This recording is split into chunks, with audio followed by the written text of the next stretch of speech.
So welcome back to Blake's Den. Hope you're all doing fine. I started to record a video about repairing the valance. So I welded in a little patch down here which went really well, and I welded in a patch down there which went really well. And as I was filming that, I got to the other side and did a similar thing, cut out a piece, and I thought, this whole bottom part's quite rough really, so I thought, yeah, let's cut the whole bottom part off and put the bottom on from my repair panel. Simple, you say. But then I spotted on the back that the bracket is actually attached to the upper half. And that's not the end of the world, but the upper half is quite bad as well. Lots of holes in it. So I concluded, well, hang on, why don't I just cut down there, a bit like I did on the other side, cut down here, cut through the lip, and then to where I've already cut underneath, and just replace this whole corner with the repair panel, rather than doing it at the top and a little bit at the bottom. So things have escalated somewhat, but I think that's what I'm going to have to do now. So I think I'm going to have to break out my air saw, start cutting along this seam where the panel meets the wing. I mean, most of that's just going to fall apart anyway. And yeah, let's work out how to get this front panel off.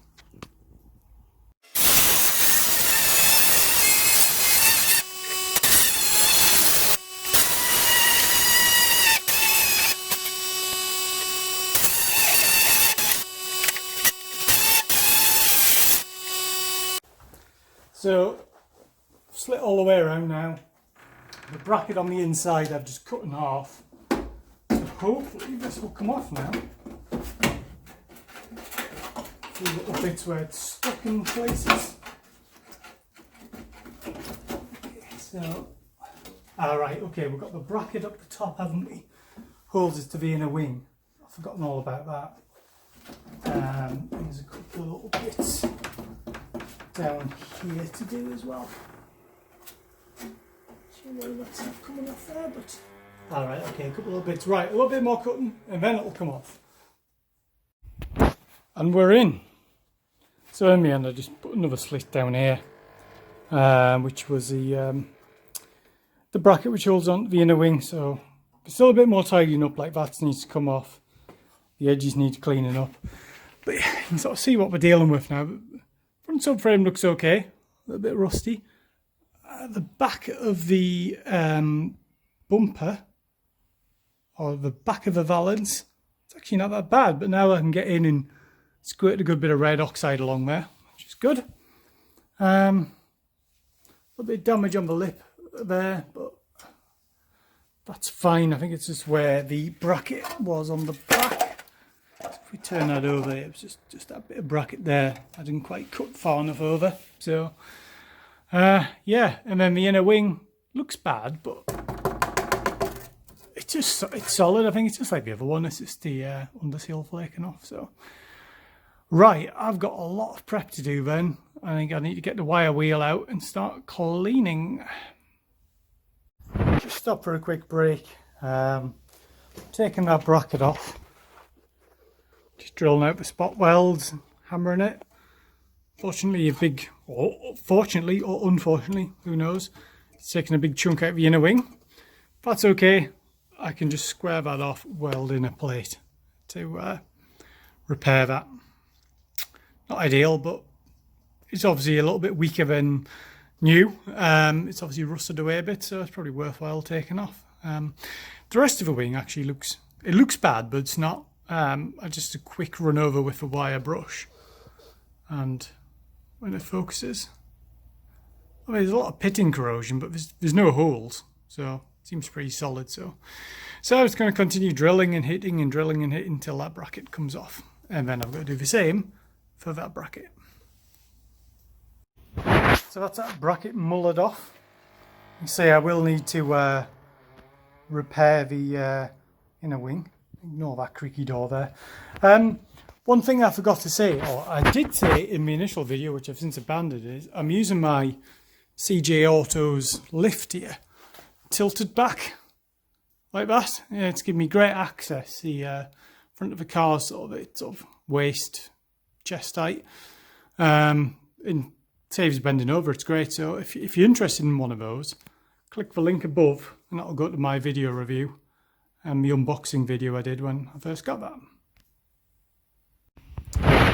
And that's the remains of the front bracket off down there on the floor. Yeah, steel work behind is not too bad. It's a bit deformed.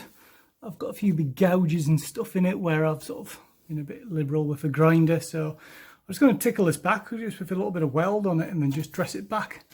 I think that's what my plan is. That bit I will cut out because it's very grotty, but that bit's savable. That hole is where I went a bit too trigger happy with the old spot weld drill. So yeah, not the end of the world. No. Speed hole. Right, let's get that tidied up. So I've tidied up that bit now. Still a bit to sort out around there, but probably plug weld it from the other side. Right, while I'm in the mood for chopping out big bits of rust, I think I'll take out this piece here, which is the crusty corner of the inner wing. So the rest of it, I mean, doesn't look great, but it is absolutely, it's solid. It's just like surface rust. So I think there's more life in that yet. Time I've rust killed it and everything. So I think I'm just going to take the grinder and cut along those lines. I've got to be careful because you've got the big air intake duct thing behind, but I think I'll cut that out, and then I need to think about how to fabricate up a bit to go in there because it's square, but it's got the lip on for strengthening. So I've got an idea. So right, fire up the grinder. So the plan is I've got this piece of 0.8mm sheet, which I've cut quite badly. I'm going to weld in a bit like that. And you can see how I've deliberately left it oversize. Before I weld it, I'm going to fold those edges over at the bottom. So I'm going to fold that towards me, and I'm going to fold that edge away from me so that it replicates what was there. So that's the plan anyway. Let's see if it happens. So first thing I need to mark up where the fold lines are and then fold it, which I'll show you me doing that over at the workbench. So I've marked up 2 fold lines, one there and one down here. Can't see it that well. Plan is, and the edge of those lines up with where the corresponding fold is or the return is on the car. The plan is then to get this in the vise, clamp it in there, and then hammer it over to get a nice edge on it. Now I've got to remember to hammer this the right way. So that edge I need to come towards me. So therefore I need to pull that towards me like that. The other edge needs to go the other way. But obviously once that's edge on, once the bottom edge is on, I can't do the side edge, so I'll have to cut a little bit off. So hoping that all makes sense, but yeah, let's just do it and see what happens. Right, let's see how this goes. So let's see if I can just start it off by folding it by hand. It's beginning to go. To get a nice edge, I'm going to have to start hammering it soon. So I need to take some of that radius out.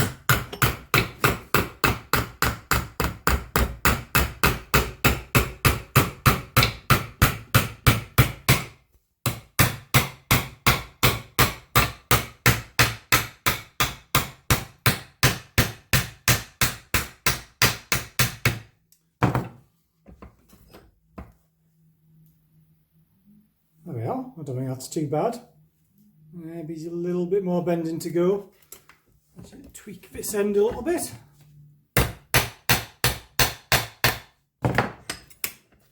Right. Repeat on the other side and put it against the car and see how it looks. Well, it's not a perfect fit, but I can work with that. I've just got the welding magnet behind at the moment, just to help me position it. And I think just a little rotation. Not far off. I think it'd be fine once it's welded in. I'll get a couple of tacks on it, get it in position, and then yeah, weld all around. Yeah. Doesn't look too bad. So, oh, I just need to nip that little end off first as well, don't I? Yeah. Okay. Looking good. Right. We'll get that welded on. I've got that tacked in. Fairly happy with it. A little bit of tidying up down here to do. It doesn't quite line up, but I think we can just hammer that into shape afterwards. So yeah, I need to put quite a lot of heat in. You can see I've put a lot of heat into these tacks because the whole thing's going to be ground quite flat. So yeah, let's get the rest of it welded.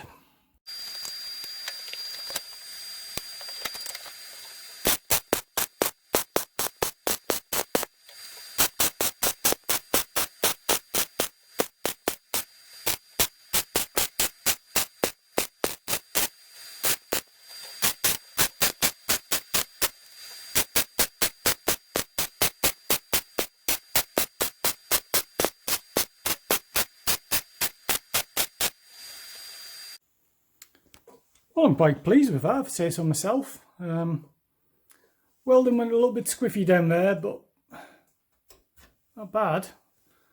Definitely getting better at it. You can sort of see the heat distortion lines, so I've got plenty of heat in there.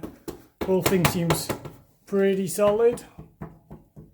That's just the whole inner wing moving. So yeah, I find that when I'm welding and when I'm sort of coming down like this, I tend to just wander and end up off the line from where I need to be. But yeah, like I say, I'll get the hang of it one day. So one thing I forgot to say is on the other side of this, I blasted some weld-through primer on.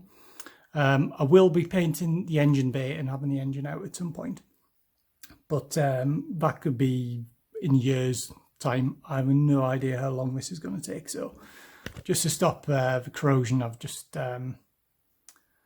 put some paint on there. So the plan of this video was to get the front end on, but I think I'm going to end up tackling all this untidiness in the inner wing first. So and possibly the outer wing and the headlamp. So well, I've got good access, I might as well do all of that.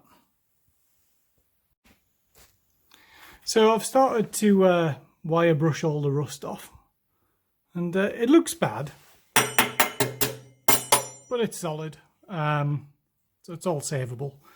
I take the vent off, which goes through to the interior for the heater box. But then, as I worked up to this corner, I realised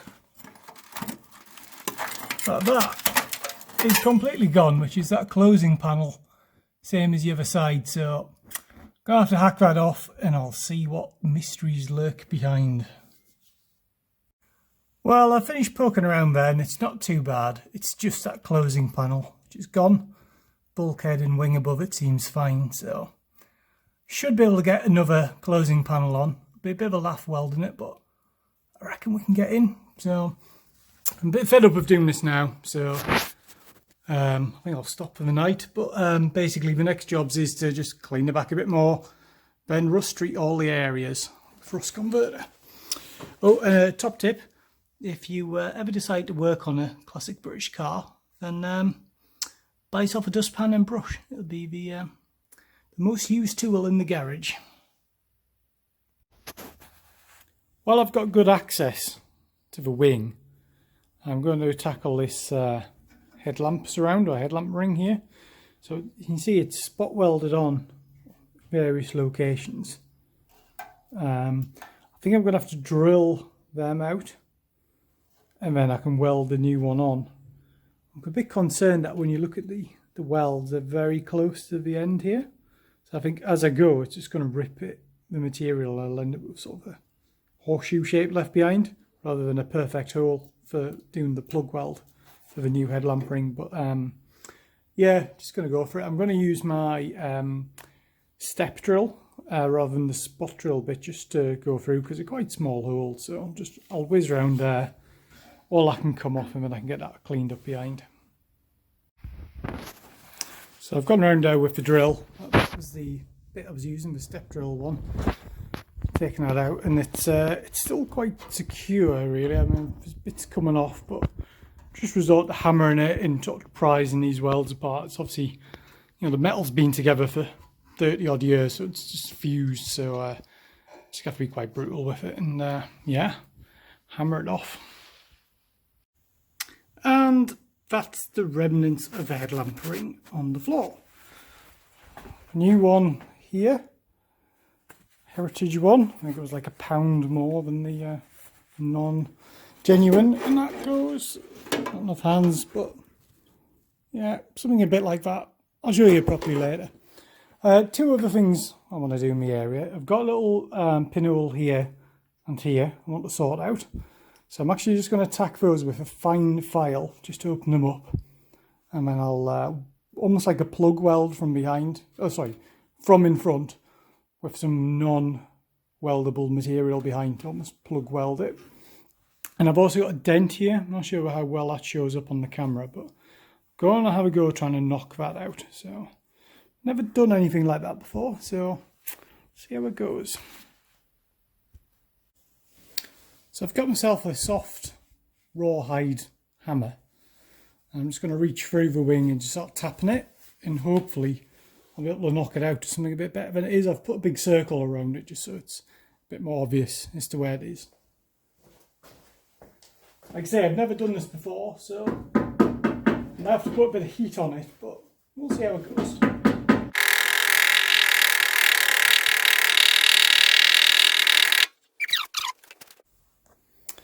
Well, I don't think Rolls-Royce will want my services just yet, but I think that's better.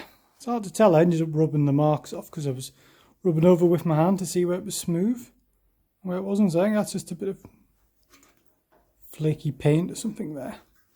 Seems to be a bit better. I mean, I always envisaged it would need a little skimmer filler, but there's a bit of a high spot there, I think. Really hard to tell, but I have to blast some primer over it and give it a rub back and see if I've got any sort of high points and low points, but it's a lot better than it was. Right, I'll get these little pinholes sorted out now, and then I think I'll get everything rust treated. Well, I've cleaned up this inner wing the best I can with a wire brush and screwdriver and scraper. So now I'm going to coat it in Hydrate 80 rust converter. It'd be good if I could just dip the whole car in it, but I don't think it works like that. But I'm not going to film it because it's just me painting it on. Once that's on and gone off, I will then coat everything in my Bonda rust primer. So that's liberally coated with the Hydrate 80. It's supposed to be the best stuff out there, so give it a go. And yeah, that'll go black once it's dried and gone off, and it'll start converting all the rust. And then it's all going to get coated with paint. So that'll be my next job. Hopefully when you come back, that will be fully painted. And that's all painted with the lovely Bonda red oxide rust primer.